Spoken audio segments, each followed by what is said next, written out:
Have you ever realized that sometimes God is waiting on you to move before he moves? We often wait on a sign, a confirmation, a closed door, an opened one, a peaceful feeling, a double rainbow.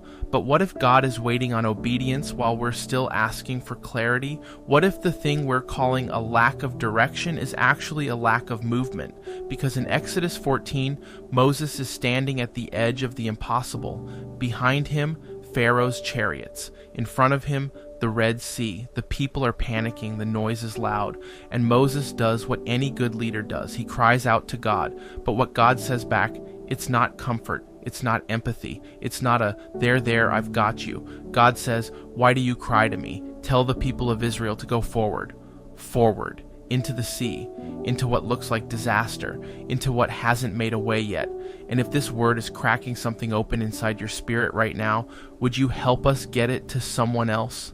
Every comment you drop and every like you leave becomes a digital seed of obedience, pushing this truth into a feed where someone might be stuck, frozen, paralyzed, right where faith is supposed to step forward, because that's what God called them to, not to figure it out, not to analyze the risk, not to poll the crowd or check the tide or draw up blueprints for boats. He called them to move, in motion, while it was still murky, while the water hadn't moved yet. Faith doesn't always wait for a cleared path. Sometimes it walks until the path appears. Moses raises his staff. He stretches out his hand. He does the visible thing, and God does the invisible one. A strong east wind begins to blow, not in a flash, not with instant clarity, but with process, with power. Slowly, steadily, surgically, God carves a highway through the chaos. Walls of water rise up to their left and right, but under their feet, dry ground. Because when God makes a way, he doesn't just push back the sea, he dries the ground.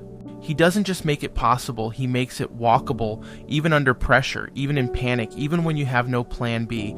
And here's what you need to see. The people of Israel didn't build a bridge. They didn't draft a detour. They didn't float out on a fleet of rafts. They simply did what God said. They moved forward into what only he could provide. That is what trust looks like. Real trust. Not the trust that says, I'll go when I understand, but the trust that says, if he said move, then he must have made a way, even if I can't see it yet.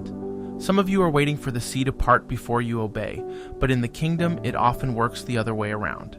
The sea parts after you start walking. The miracle wasn't just in the parted waters, it was in the walking feet, in the courage to move when fear says freeze, in the faith to step when logic says stay put.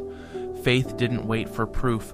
Faith moved forward and found dry ground under pressure, and the same God who split the sea for them still splits seas today. But he's waiting for you to move, not with perfect strength, but with surrendered direction, not because you see the way, but because you know the one who is the way. Let me be clear. This isn't about earning the miracle. This is about aligning with it. This is about stepping into what grace has already made available. The sea didn't part because they were perfect. The sea parted because God was faithful, and they moved in agreement with that faithfulness. So if you're standing at your own impossible, if the deadline is closing in, if the pressure is mounting, if the waters haven't moved yet, hear the word of the Lord to Moses and to you. Why do you cry to me? Go forward, not backward, not sideways, not frozen in fear.